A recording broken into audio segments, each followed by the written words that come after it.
오늘 우리에게 주신 하나님의 말씀 같이 보겠습니다. 하나님의 말씀은 창세기 37장 창세기 37장 1절부터 11절 말씀을 교독하겠습니다. 창세기 37장 1절부터 11절, 제가 가진 성경 56면에 있습니다. 구약 56면 창세기 37장 1절부터 11절을 교독하겠습니다. 야곱이 가나안 땅 곧 그의 아버지가 거류하던 땅에 거주하였으니, 야곱의 족보는 이러하니라. 요셉이 17세의 소년으로서 그의 형들과 함께 양을 칠 때 그의 아버지의 아내들 비라와 실바의 아들들과 더불어 함께 있었더니 그가 그들의 잘못을 아버지에게 말하더라. 요셉은 노년에 얻은 아들이므로 이스라엘의 여러 아들들보다 그를 더 사랑함으로 그를 위하여 채색 옷을 지었더니, 그의 형들이 아버지가 형들보다 그를 더 사랑함을 보고 그를 미워하여 그에게 편안하게 말할 수 없었더라. 요셉이 꿈을 꾸고 자기 형들에게 말하매 그들이 그를 더욱 미워하였더라. 요셉이 그들에게 이르되 청하건대 내가 꾼 꿈을 들으시오. 우리가 밭에서 곡식단을 묶더니 내 단은 일어서고 당신들의 단은 내 단을 둘러서서 절하더이다. 그의 형들이 그에게 이르되 내가 참으로 우리의 왕이 되겠느냐, 참으로 우리를 다스리게 되겠느냐 하고 그의 꿈과 그의 말로 말미암아 그를 더욱 미워하더니, 요셉이 다시 꿈을 꾸고 그의 형들에게 말하여 이르되 내가 또 꿈을 꾼즉 해와 달과 11별이 내게 절하더이다 하니라. 그가 그의 꿈을 아버지와 형들에게 말하매 아버지가 그를 꾸짖고 그에게 이르되 내가 꾼 꿈이 무엇이냐, 나와 내 어머니와 내 형들이 참으로 가서 땅에 엎드려 내게 절하겠느냐. 다 같이요. 그의 형들은 시기하되 그의 아버지는 그의 말을 간직해 두었더라. 아멘. 창세기 15번째 시간입니다. 다시 꿈꾸기 시작하라, 다시 꿈꾸기 시작하라 라는 제목으로 하나님 말씀을 전하도록 하겠습니다. 오늘부터 몇 주에 걸쳐서 이제 요셉에 대해서 말씀을 전하려고 합니다. 특별히 여러분이 알듯이 요셉은 특별히 하나님의 음성을 듣지 않았습니다. 물론 꿈은 꾸었지만 그럼에도 불구하고 요셉을 한마디로 정의하자면 하나님과 동행한 사람이다. 아마 이 시기, 코로나로 말미암아 우리가 흩어져 예배하고 모이지 못하는 이 시기에 요셉을 통해서 어떻게 하나님과 동행할 수 있을까, 또 이러한 은혜를 또 함께 누리시면 좋겠습니다. 요셉하면 몇 가지 생각나는 단어들이 있습니다. 첫 번째는 꿈입니다. 그가 두 가지의 꿈을 통해서 하나님의 말씀을 깨달았지요. 또 한 가지는 뭡니까? 믿음입니다. 꿈을 꿨다는 게 아니라 그 뒤에 보디발의 아내의 유혹 때문에 감옥에 갇히게 되고, 또한 형제들의 미움을 또 받게 되고 국무총리에 올라가기도 합니다. 근데 그 모든 순간에 뭐가 있었어요? 믿음이 있었습니다. 믿음. 또 한 가지는 정직입니다. 형들이 잘못된 일을 하자 그 일을 아버지에게 정직하게 고하고 있습니다. 또한 용서지요. 형들이 자기를 팔려고 했는데 자기가 국무총리가 됐을 때 형들과 아버지가 와서 절을 하는데 그 형제들과 아버지를 벌하지 않고 죽이지 않고 그를 용서하는 모습을 보게 됩니다. 마지막은 약속입니다. 그가 마지막 죽을 때 애굽의 땅의 국무총리로 죽지 않습니다. 그가 유언이 뭐였죠? 내가 하나님의 땅, 약속하신 하나님의 땅에 내 해골이 묻히기를 원하노라. 마지막까지 그의 모든 삶은 뭐예요? 하나님의 약속, 말씀을 붙잡았다라는 것입니다. 이것이 요셉을 표현할 수 있는 핵심적인 키워드가 될 수 있습니다. 우리가 여기서 알 수 있는 건 뭐냐면 하나님이 우리와 함께하기를 소망합니다. 모두가 다 소망하지요. 하지만 오늘 요셉을 통해서 어떻게 그의 삶에 하나님이 동행할 수 있었을까, 그를 통해서 우리가 말씀을 나누려고 합니다. 첫 번째, 이 요셉은요 형들의 잘못을 아버지에게 전했다는 것입니다. 오늘 본문 1절과 2절을 보십시오. 1절에 이렇게 시작합니다. 야곱이 가나안 땅 곧 그의 아버지가 거류하던 땅에 거주하였으니 라고 말합니다. 드디어 이제 이스라엘 백성들이 방황하는 민족이 아니라 거주하는 민족이 되었다는 것입니다. 이게 하나님의 은혜지요.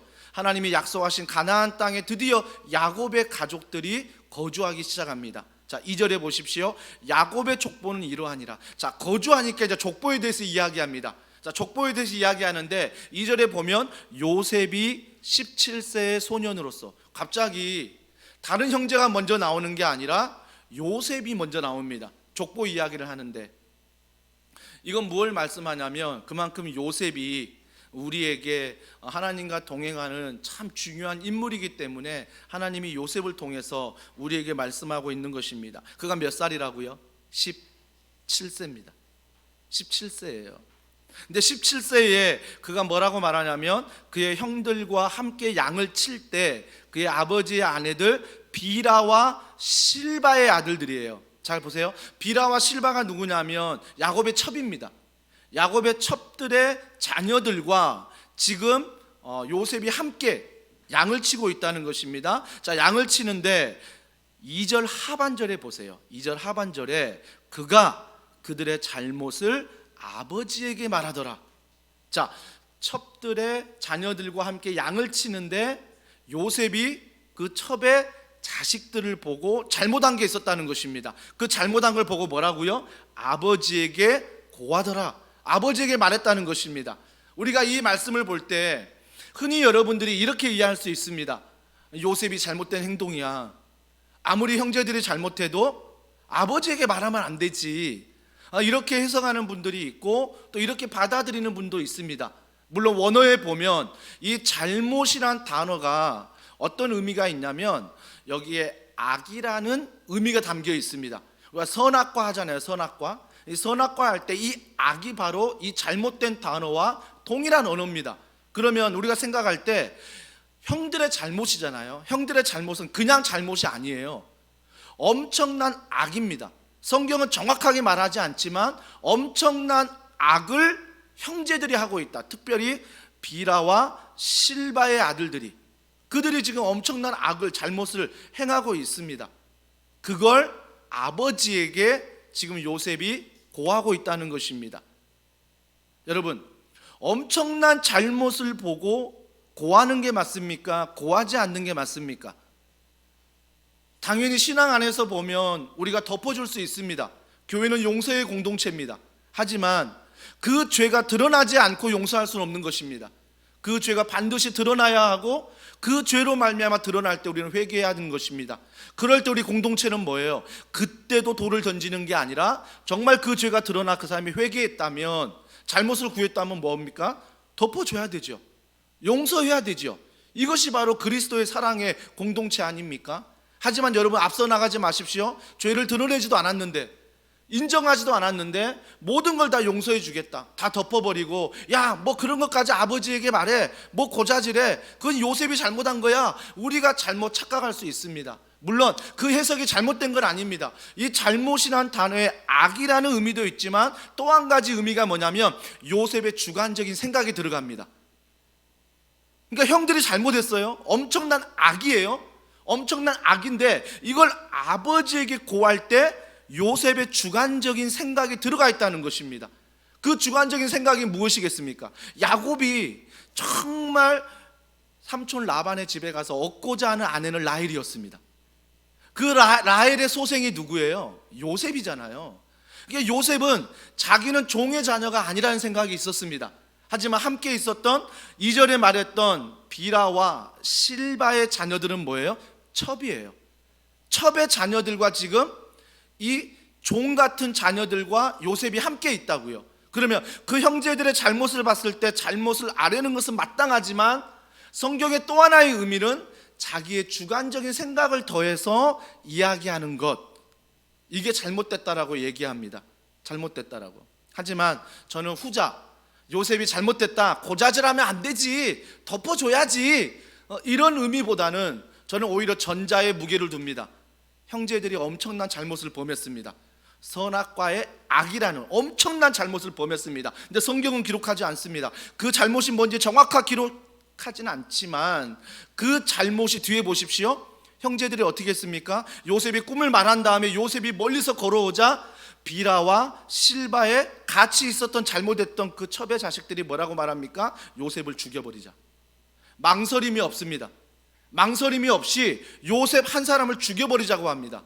여러분, 그 뒤에 열매를 보면 당연히 오늘 언급하는 이 비라와 실바의 자녀들은 뭐예요? 악함이에요. 악 존재예요. 왜? 한 사람의 목숨을 쉽게 앗아가거든요. 죽여버리자고 하거든요. 그런 걸 보면 오늘 2절에 잘못을 아버지에게 말했다, 정확하게 그들의 잘못이 뭔지는 말하지 않지만 그들의 행동 뒤에서 요셉을 스스럼 없이 죽이려고 하는 거 보면 엄청난 잘못을 저지른 것입니다. 그렇다면 요셉은 고자질이 잘못된 것입니까? 아마 요셉이 이런 마음 있지 않았을까요? 주관적인 생각이 있을 수 있지만 그 전자의 경우를 생각해 보면 도저히 형을 제가 말릴 수가 없는 거예요. 그 잘못을 동생이 말릴 수가 없는 거죠. 여러분, 요셉이 막내라고 하지만 거의 연년생입니다. 태어난 게 거의 연년생이에요. 크게 나이가 차이 나지 않습니다. 하지만 요셉이 그 형들의 악행을 잘못을 말릴 수가 없었던 거예요. 그러니까 어떻게 해요? 아버지에게 고합니다. 아버지, 우리 형들 이런 잘못들을 고하니 아버지가 혼내주시고 뭐예요? 그 잘못을 버리도록, 그 잘못을 떠나도록. 요셉의 그런 마음이 아니었을까요? 우리가 자녀 야단칠 때 어떻습니까? 뭐 죽이라고 때립니까? 잘못하면? 물론 뉴스에 보면 그런 부모도 있더라고요. 그건 부모가 아니죠. 정말 정상적인 부모라면 아이가 잘못했을 때 어떤 마음에 매를 드십니까? 어떤 마음에 야단을 치십니까? 그 자녀가 돌아오도록, 그 자녀가 잘못한 걸 깨닫고 돌아오도록 잘못을 야단치고 깨닫지 않습니까? 이게 부모의 마음입니다. 당연히 요셉도 이런 마음을 가지고 있었습니다. 내 힘으로 안 되니까 이 형들의 정말 엄청난 잘못을 아버지에게 말해서 아버지가 그 형들의 잘못을 혼내주고 더 이상 형들이 잘못된 길로 가지 않도록 막으려고 하는 요셉의 마음은 없었을까요? 저는 오히려 이런 요셉의 마음이 느껴지고 있습니다. 왜요? 왜 이런 마음이 제게 느껴질까요? 요셉은요, 얼마 나이가 지나지 않아, 지금 17세라고 하잖아요. 얼마 나이가 지나지 않아 종으로 팔려갑니다. 애굽으로. 그때 보디발의 아내가 유혹하지요. 그때 그 유혹을 뿌리칩니다. 감옥에 갇힙니다. 감옥에 갇혀서도 하나님을 의지합니다. 국무총리가 됐습니다. 국무총리가 돼도 뭐 형제들을 용서해버립니다. 이게 요셉의 성품이라고요. 이게 요셉의 성품 인격입니다. 그렇다면 요셉이 그러한 인격과 성품을 가지고 있다면 이 형들의 잘못 앞에서도 동일한 인격이 있었습니다. 동일한 성품이 있었을 거예요. 그래서 형들이 이 잘못을 좀 돌이킬 수 있는, 형들이 좀 돌아올 수 있는 이런 마음으로 이야기한 요셉의 마음을 저는 좀 더 마음을 두고 있습니다. 우리도 마찬가지입니다. 교회 안에서 어떤 잘못을 봤을 때 우리가 권면해야 되죠. 어떤 마음으로? 사랑의 마음으로. 사랑의 마음으로 권면하는 것입니다. 그걸 넘어가고 그걸 못 본 척하고 아닙니다. 정말 사랑한다면 교회 공동체한테 잘못되는 것들을 반드시 드러내고 알리고 회개하고 돌아올 수 있도록 그 사람을 세워줘야 하는 것입니다. 물론 때로는 그가 공동체에서 고백하지 못해도 누군가에게 고백을 통해서 자기 자신의 잘못을 인정할 수 있어야 한다는 것입니다. 그때 비로소 하나님의 용서가 시작되는 것입니다. 신천지를 보십시오. 신천지가 교회에 들어와 교회의 한 가지의 목적입니다. 교회를 깨트리는 것입니다. 깨트리는 방법 중에 가장 쉬운 게 뭡니까? 서로 이간질하는 것입니다. 누가 그렇대. 그러니까 그 이야기에 내가 영향을 받고 그 생각에 내가 사로잡히고 그래서 누군가가 그렇더라라는 말에 내 자신이 휩쓸려서 그 사람을 신뢰하게 되는 경우, 그러다 보니까 어때요? 공동체가 깨지기 시작합니다. 목사를 신뢰하지 못하고 교역자, 렌장, 부장, 모든 성기미를 서로 신뢰하지 못하고 렘방 안에서 서로가 신뢰하지 못하고 모임 안에서 신뢰하지 못하는, 여러분 그럴 때 어떻게 해야 됩니까? 잘못됐다라고 이야기할 수 있어야 됩니다. 우리 교회는 그렇지 않아. 그건 잘못됐어. 너가 잘 모르는 거야. 아니면 삼자 되면 여러분이 반드시 그 부분은 끊고 가셔야 되는 것입니다. 잘못된 것들을 인정하지 못하고 함께 간다면 여러분은 쉽게 그 잘못에 노출이 되고 끌려갈 수 있다라는 것입니다. 그렇기 때문에 반드시 기억하십시오. 잘못된 건 드러나야 되는 것입니다. 그리고 끊어야 되는 것입니다. 오늘 그가 바로 요셉의 행동 아닐까요? 형들의 잘못을 끊으려고 하고 자기 힘으로 안 되니 아버지의 교훈을 통해서 끊으려고 하는 그 요셉의 권면, 아름다운 권면 아니겠습니까? 정직에 대해서 하나님은 이렇게 말씀하십니다. 신명기 6장 18절과 19절 다 같이 읽습니다. 여호와께서 보시기에 정직하고 선량한 일을 행하라. 그리하면 내가 복을 받고 그 땅에 들어가서 여호와께서 모든 대적을 내 앞에서 쫓아내시겠다고 내 조상들에게 맹세하신 아름다운 땅을 차지하리니 여호와의 말씀과 같으니라. 자, 하나님의 말씀이 뭡니까? 오늘 말씀을 보니까 여호와께서 보시기에 정직하고 선량한 일을 행하라. 즉 하나님이 보신대요. 하나님이 보신대요. 하나님이 우리를 보신다니까요. 어떤 걸 기뻐하신다고 합니까? 정직하고 선량한 일을 행하라. 요셉이 정직하고 선량한 일을 행하는 게 뭐였죠? 그가 착했나요? 아니요, 그건 아닐 것입니다. 그가 오늘 정직하고 선량한 일을 행하라고 말하는 것은 하나님을 바라보는 것입니다. 하나님을 의지하는 것입니다. 그렇기 때문에 요셉은 뭐예요? 매 순간마다 형들이 나를 팔아도, 내가 노예로 감옥에 갇혀 있어도, 내가 국무총리가 되어도, 내가 마지막 숨을 거두는 그 순간까지 그가 누구 앞에 있죠? 하나님 앞에 있습니다. 이게 바로 착한 일입니다. 이게 바로 선한 일입니다. 말씀이 말하는 착함과 선함은 하나님 앞에 있는 것입니다. 하나님 말씀 앞에, 하나님의 붙들림 앞에 있는 것입니다. 주님이 그걸 칭찬하십니다. 그걸 칭찬하고 계세요. 자, 마태복음 5장 8절입니다. 다 같이 읽습니다. 마음이 청결한 자는 복이 있나니 그들이 하나님을 볼 것입니다. 마음이 청결한 자는 복이 있다. 우리가 매 순간 마음이 청결합니까? 아니에요. 내 마음은 지옥입니다. 하지만 청결할 수 있는 이유가 무엇입니까? 하나님을 바라볼 때, 말씀이 내 안에 들어오고 기도가 내 안에 들어오고 하나님의 은혜가 내 안에 있을 때 뭐예요? 여전히 내 마음은 지옥이지만 그 지옥과 같은 마음에서 탈출할 수 있는 것은 하나님을 의지할 때입니다. 하나님을 바라볼 때입니다. 그렇기 때문에 마음이 청결한 자는 복이 있다. 하나님을 볼 것이다 라고 말합니다. 즉 하나님을 본다는 건 무엇입니까? 하나님이 그를 인정한다는 것입니다. 즉 마음이 정직한 자, 마음이 선한 자, 하나님 앞에 있는 자, 하나님 말씀을 붙들고 가는 자, 그들을 하나님이 보신다고 오늘 성경은 이야기를 하고 있습니다. 정직 얘기하면 알러지 반응을 일으키는 분들이 있습니다. 정직해선 출세 못해, 정직해선 돈 벌지 못해, 정직해서 내가 인정받지 못해. 이게 세상의 논리잖아요. 맞습니다. 세상은 정직하면 바보라고 말하고요, 세상은 정직하면 절대 출세하지 못합니다. 눈치 빨라야 되고요, 적당히 넘어가야 되고요, 적당히 모른 척해야 되고요. 어찌 보면 요셉의 정직함이 세상에서 말하는 정직함과 정반대의 모습일 수 있다는 것입니다. 하지만 그거 아십니까? 내가 잠시 잠깐 거짓말하고 타협하고 그 안에서 살아가는 그 모습, 잠시 잠깐 인기를 얻고 출세할지 모르지만, 잠시 잠깐 교회는 부흥할지 모르겠지만 그 정직함이 결국 손해가 된다는 것입니다.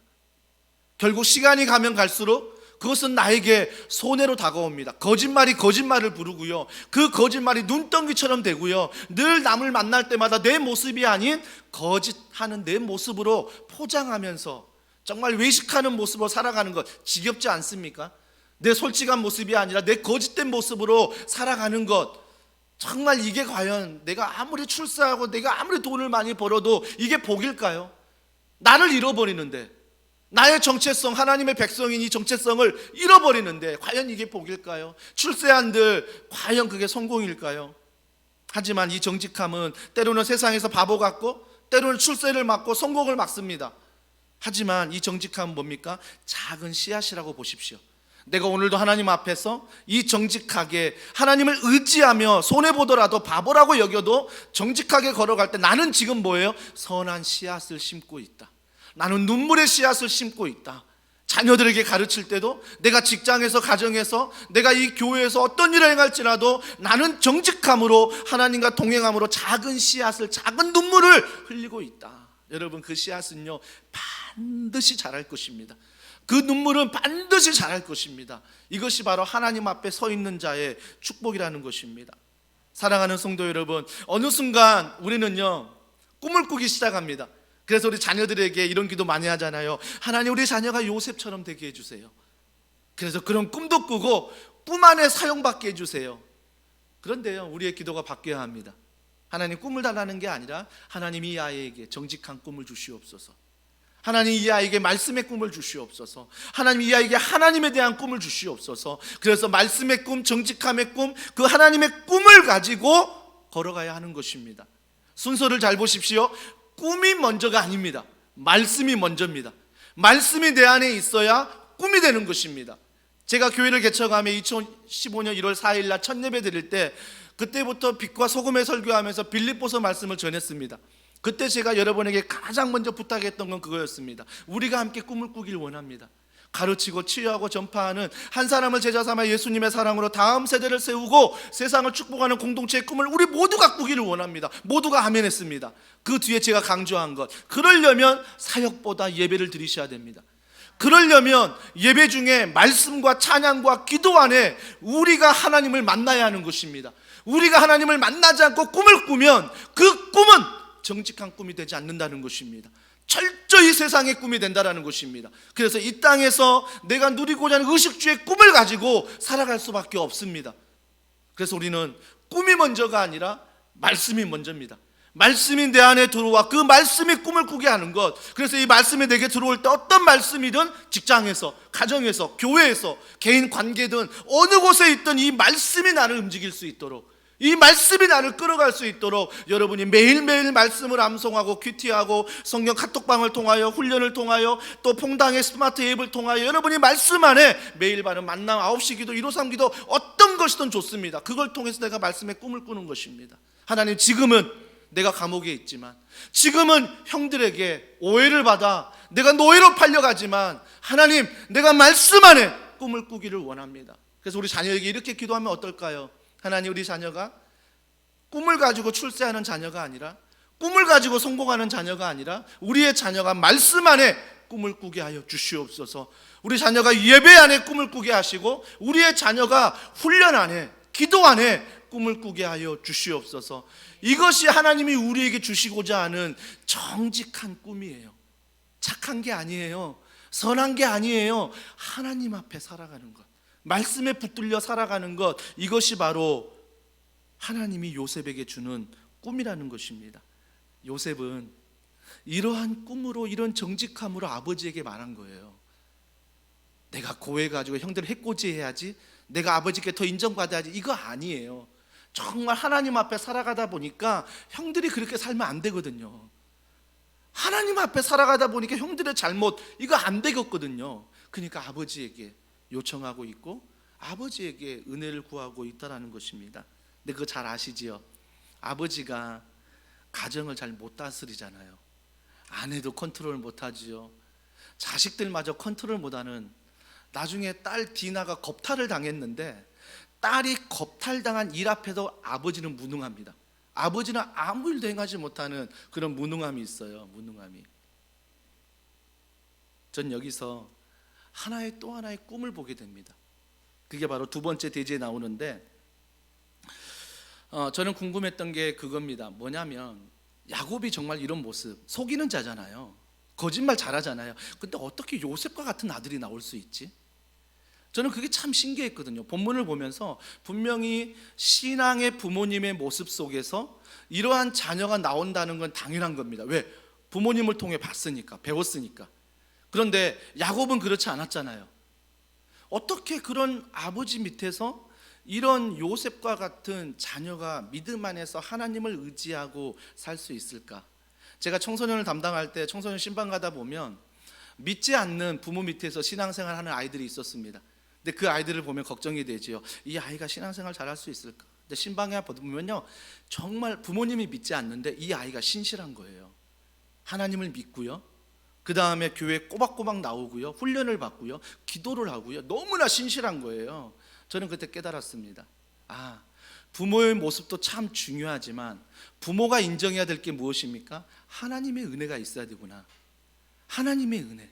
부모가 아무리 부족해도 하나님의 은혜가 있으면 요셉처럼 하나님이 동행할 수 있고 하나님이 함께 할 수 있다는 것입니다. 그러면 우리의 자녀, 우리의 직장, 우리의 교회 기도는 바뀌어야 되죠. 하나님, 우리에게 꿈, 이게 아니라 우리에게 은혜를 베풀어 주시옵소서. 나는 부족해도 유초동부에서 지금 성경 말씀을 잠언서를 읽고 있습니다. 저희 아이도 이제 유초동부 지금 이제 3학년에 있는 아이인데요. 4학년에 있나요? 4학년 맞죠? 네, 4학년에 있습니다. 4학년에 있는데 전도사님이 잠언의 말씀을 일주일에 한 2번씩 3번씩 같이 8시에 만나서 저녁에 읽자고 했는데 권면했더니 안 한다는 거예요. 안 한다는 거예요, 처음에. 그래서 내가 하지 마, 괜찮아, 너가 결정하는 거야, 그랬어요. 근데 속으로 참 마음이 조바심이 났습니다. 아이가 말씀을 좀 가까이 해야 되는데, 말씀을 들어야 되는데, 그런 조바심이 났지만 오케이, 본인이 준비가 안 됐다고 하니까 오케이, 듣지 마. 그런 마음으로 이제 안 듣기로 했는데, 며칠이 지나서 이 아이가 또 듣겠다는 거예요. 자기가 신청을 하겠다는 거예요.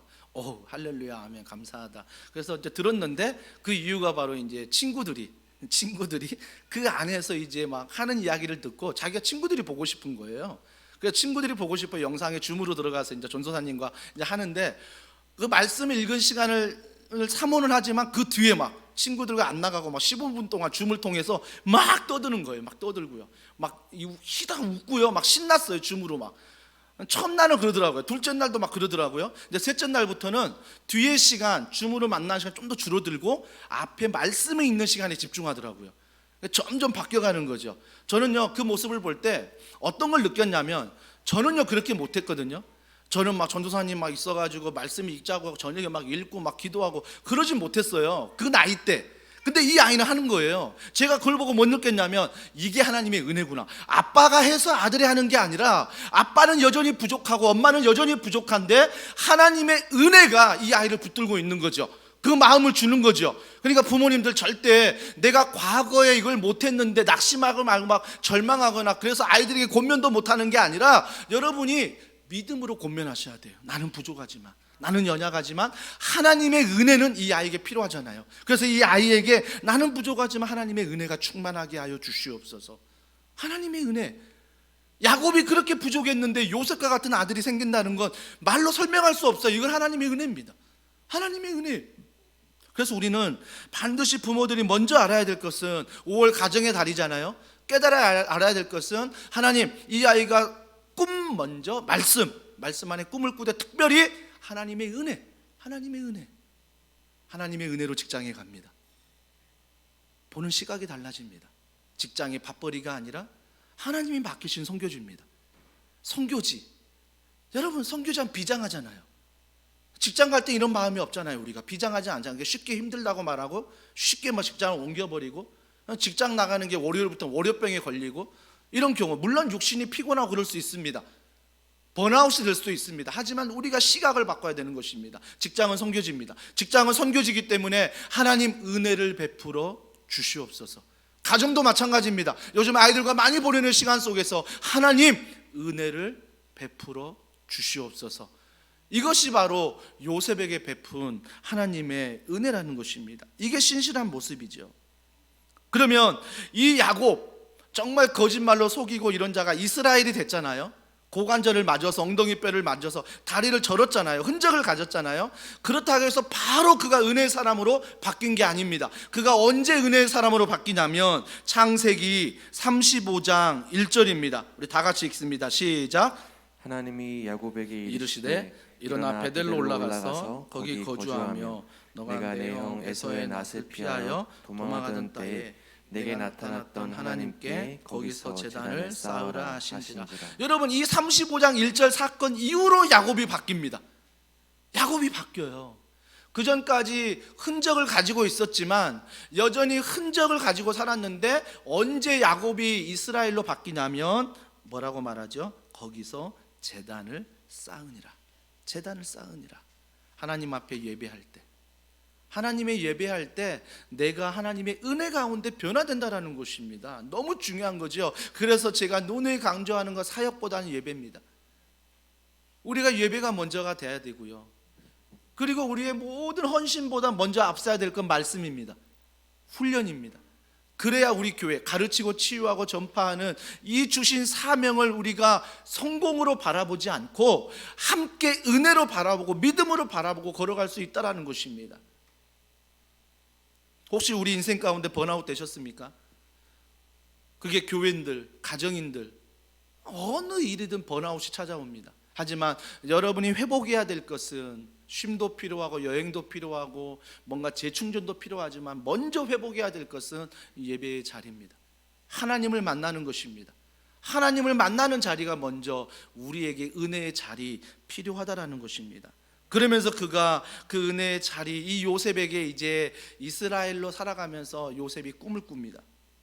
우리가 하나님과 함께하길 원해서는요, 하나님과 함께 은혜를 얻기 위해서는 꿈을 꿔야 된다는 것입니다. 요즘 여러분들에게 하나님은 어떻게 말씀하십니까?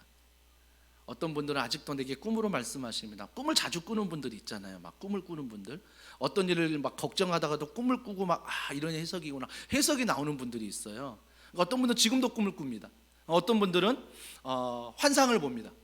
갑자기 막 기도하다가 찬양하다가 환상을 보기도 하고요. 어떤 분은 음성을 듣기도 합니다. 하나님의 음성이라고 말합니다. 음성이라고. 어떤 하나님을 만나고 계십니까? 여러분, 이런 하나님 지금도 역사할 수 있습니다. 왜? 전능하신 하나님이니까. 성경은 이렇게 말합니다. 히브리서 1장 1절과 2절. 자, 다 같이 읽습니다. 시작. 옛적의 선지자들을 통하여 여러 부분과 여러 모양으로 우리 조상들에게 말씀하신 하나님이 이 모든 날 마지막에는 아들을 통하여 우리에게 말씀하셨으니 이 아들을 만유의 상속자로 세우시고 또 그로 말미암아 모든 세계를 지으셨느니라. 여러분, 말씀을 잘 보십시오. 자, 히브리서 1장 1절과 2절에 먼저 뭐라고 말합니까? 여러 부분과 여러 모양으로 우리 조상들에게 말씀했다. 이게 뭐죠? 꿈으로도 말씀할 수 있습니다. 환상으로도 말씀할 수 있습니다. 음성으로도 말씀할 수 있습니다. 다양하게 말씀하실 수 있는 하나님이십니다. 하지만 마지막에 나오는 말씀 보십시오. 중간 제가 강조했던 부분, 아들을 통하여 우리에게 말씀하셨으니, 이게 최후의 말씀입니다. 아들을 통하여 말씀하셨습니다. 그분이 누구십니까? 예수 그리스도. 그분의 66권, 이 말씀이 우리에게는 마지막입니다. 즉, 여러분이 하나님의 꿈을 꿨다는 것은 내가 인간적인 꿈이 아니라, 환상이 아니라, 음성이 아니라 이 모든 것을 경험할지라도 66권 말씀에 비교하셔야 됩니다. 과연 그 꿈이 하나님 말씀에 맞냐? 과연 내가 들었던, 내가 보았던 환상이 이 66권 말씀에 맞는가? 이게 하나님의 음성입니다.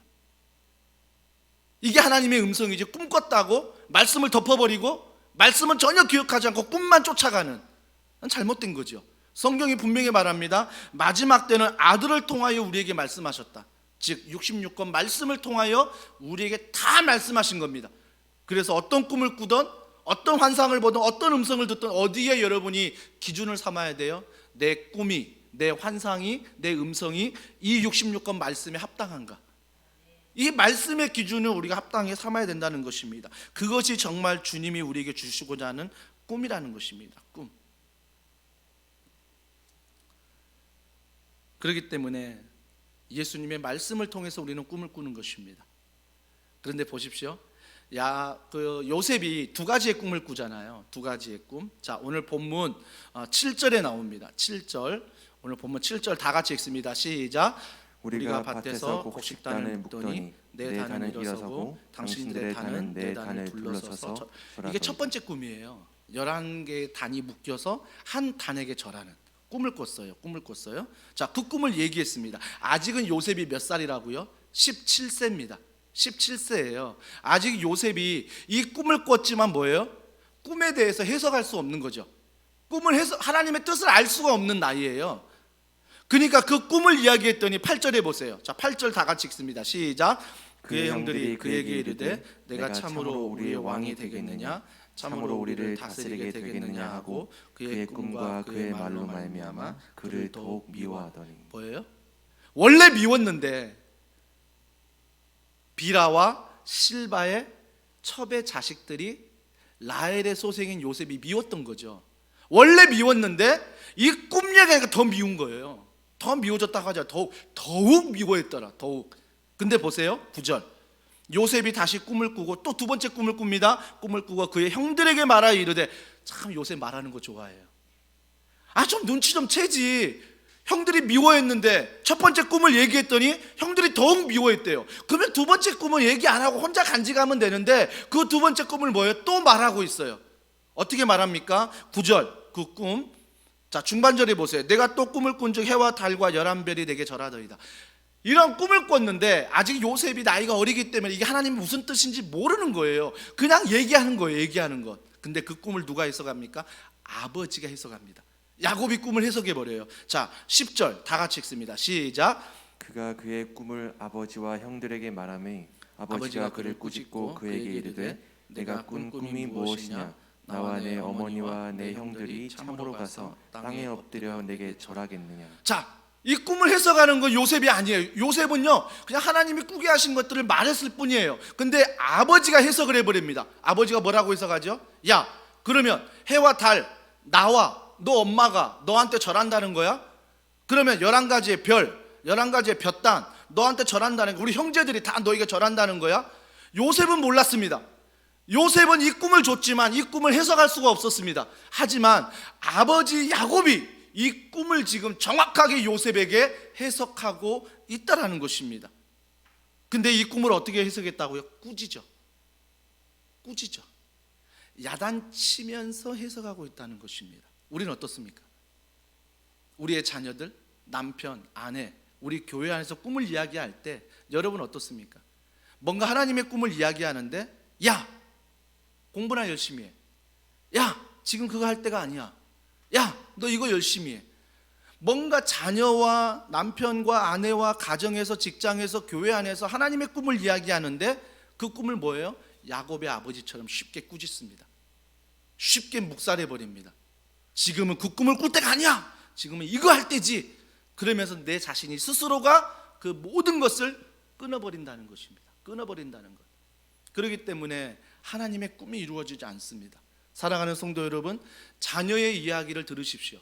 아내의 이야기, 남편의 이야기를 들으십시오. 그리고 그에게 어떠한 꿈이 있는가를 들으십시오. 그리고 그 꿈이 그 세상에서의 성공과 인기와 인정이 아니라 같이 기도하면서 뭐예요? 말씀 안에 가져오십시오. 그래서 말씀으로 기도하며 예배를 드리며 그 꿈을 뭐예요? 이루어 가십시오. 그러면 자녀가 깨달을 거예요. 내가 너무 세상적인 꿈을 꿨구나. 내가 너무 성공의 꿈을 꿨구나. 예배와 말씀을 통해 어때? 자기의 꿈을 수정해 갑니다.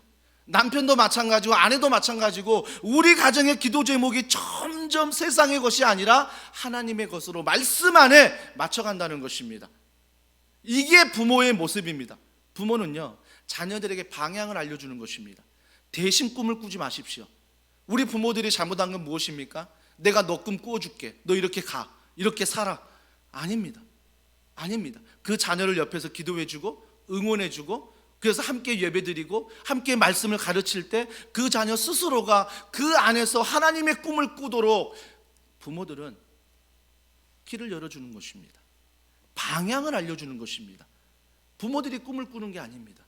부모들이 꿈을 가지고 살아가는 게 아닙니다. 우리 공동체가 지난 6년 동안 이렇게 성장할 수 있는 이유가 무엇입니까? 가르치고 치유하고 전파하는 예수님의 사랑으로 다음 세대를 세우고 세상을 축복하는 공동체가 되자 이 꿈을 제가 우리 운영위원들과 렌장님들과 또 성도들과 함께 개척 멤버들과 지금까지 나누면서 걸어갈 때 한 사람도 그 꿈에 대해서 목사님 그건 잘못된 꿈입니다. 그 꿈은 나중에 하시고 지금은 교회가 생존해야 되고 지금은 교회가 이렇게 해야 되니 이러한 세상적인 꿈을 꿔야 됩니다. 한 번도 누군가 그렇게 말씀하지 않았습니다. 오히려 부족해 보일지라도 이 꿈을 위해서 기도해 주었고 오히려 연약할지라도 이 꿈을 위해서 헌금하고 이 꿈을 위해서 우리가 걸어갔습니다. 그렇기 때문에 하나님이 이 꿈을 우리 교회를 통해 저는 이루실 줄 믿습니다. 하나님의 꿈 꾸짖지 마시고 하나님의 꿈 말씀과 예배 가운데 가져오셔서 그 안에 말씀이 꿈이 되고 기도가 꿈이 되고 예배가 꿈이 되도록 우리는 걸어가야 하는 것입니다. 그렇다면 우리는 이 꿈을 꾸기 위해서 어떤 믿음이 있어야 됩니까? 그게 마지막으로 로마서 8장 28절입니다. 다 같이 읽습니다. 시작. 우리가 알거니와 하나님을 사랑하는 자 곧 그의 뜻대로 부르심을 입은 자들에게는 모든 것이 합력하여 선을 이루느니라. 제가 수요일도 말씀을 전했는데요. 요셉이 이 꿈을 가진 거예요. 모든 것이 합력하여 선을 이루느니라. 여러분 모든 것이에요. 모든 것. 그러면 이 모든 것 안에 요셉이 뭐가 있어요? 형들에게 노예로 팔릴 때가 있습니다. 구덩이에 빠질 때가 있습니다. 죽음의 위기지요. 노예로 팔릴 때가 있습니다. 오해로 받을 때가 있습니다. 억울하게 감옥에 갇힐 때가 있습니다. 근데 마지막에 국무총리가 될 때도 있습니다. 그럼 뭐예요? 이 모든 것이 합력하여서 이룬다는 것은 좋은 것만이 아니에요. 내가 원하는 것만이 아니에요. 인생의 희노애락 이 모든 것에 뭐예요? 하나님이 선을 이루실 것이다. 이 믿음이 요셉의 꿈이었던 것입니다. 여러분, 요셉이 국무총리가 꿈이었다면요, 국무총리에서 더 이상 바랄 게 없었을 거예요. 그죠? 국무총리가 꿈이었다면 그걸로 끝이잖아요. 야, 나 인생의 꿈 다 이뤘어. 근데 마지막에 요셉이 국무총리 하면서 그가 마지막에 꾸는 꿈이 뭐였죠? 자녀들에게 말하는 꿈이 뭐죠? 내가 죽거든 국무총리를 지냈던 이 애굽의 내 해고를 묻지 말고 하나님이 우리에게 주신 약속의 땅, 그 가나안에 반드시 나의 해고를 가져가 그곳에 묻어달라는 것입니다. 그러면 여러분 생각해 보자고요. 요셉이 두 가지 꿈을 꿨죠. 요셉의 꿈의 완성은 무엇입니까? 국무총리였습니까? 아니요. 요셉의 꿈의 완성은 하나님의 땅에 거하는 것입니다. 하나님의 말씀 안에 거하는 것입니다. 그분과 동행하는 것이었습니다. 그것이 바로 요셉의 꿈이었습니다. 이 꿈을 하나님의 꿈이라 말씀하시고 이 하나님의 꿈을 하나님은 칭찬하십니다. 저는 더원 사랑의 교회 모든 성도님들이 이 어려운 시기 직장에서, 가정에서, 교회 안에서 하나님의 꿈을 꾸기를 소원합니다. 모든 것이 합력하여 선을 이루실 그 하나님 앞에 말씀과 기도와 예배와 훈련과 교제와 이 모든 걸 앞에 내 꿈을 가져가 그곳에서 나의 꿈이 아니라 하나님의 꿈이 펼쳐지는, 그래서 이번 한 주간도 직장에서, 가정에서 내 하나님의 꿈이 마음껏 펼쳐지는 귀한 축복이 있기를, 그래서 우리의 꿈이 다시 하나님의 꿈 안에서 시작되는 은혜가 있기를 주님의 이름으로 축복합니다. 오늘 말씀을 기억하면서 우리 함께 찬양합니다. 주님 다시 오실 때까지 나는 이 길을 가리라. 이 길이 어떤 길입니까? 세상의 성공의 길이 아니라 하나님의 선하심, 하나님의 말씀, 이것이 바로 우리의 길입니다. 나는 이 길을 끝까지 가겠다는 그 믿음 붙잡고 우리가 이 찬양 주님 앞에 올려드리겠습니다. 주님 다시 오실 때까지, 주님 다시 오실 때 나는 이 길을 가리라. 나는 이 길을 가리라.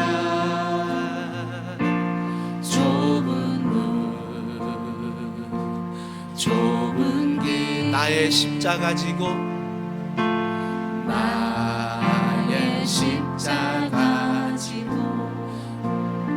우리의 소원입니다. 나의 가는 이 길 그 나는 주님을 보리라. 나는 주님을 보리라. 그 주님을 고백합니다. 영광의 내 주님 나를 맞아주시리. 나를 맞아주시리. 주님 다시 오실 때까지 나는 일어나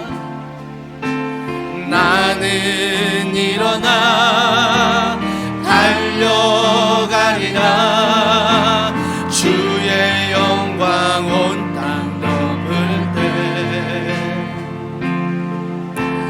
나는 일어나 노래하리. 우리의 꿈입니다. 내 사모하는 주님, 온 세상 구주시라.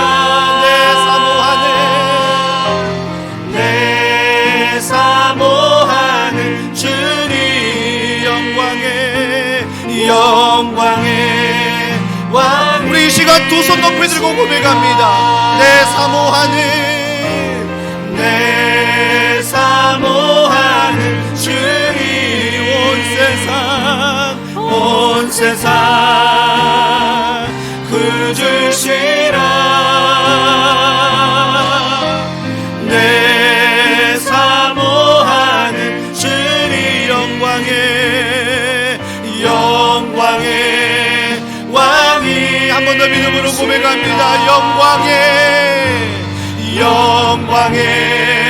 왕이, 영광의 왕. 왕이시라 영광의 왕이시라. 우리 이 시간에 기도합니다. 여러분의 인생의 왕은 무엇입니까? 여러분의 인생의 성공은 무엇입니까? 하나님 없이, 말씀 없이 혹시 소원을, 꿈을 이루려고 하지 않으십니까? 우리 이 시간에 기도할 때 다시 꿈을 꾸게 하여 주시옵소서. 말씀 앞에, 예배 앞에, 예수 그리스도 하나님 앞에 다시 우리가 꿈을 가지고 이번 한 주간도 직장과 가정과 우리의 자녀들과 만남과 우리 다음 세대, 우리 청년들이 이러한 주님의 꿈, 은혜의 꿈을 가지고 걸어가도록 성령님 함께하여 주시옵소서. 우리 이 시간 간절한 마음으로 기도하시겠습니다. 하나님 아버지,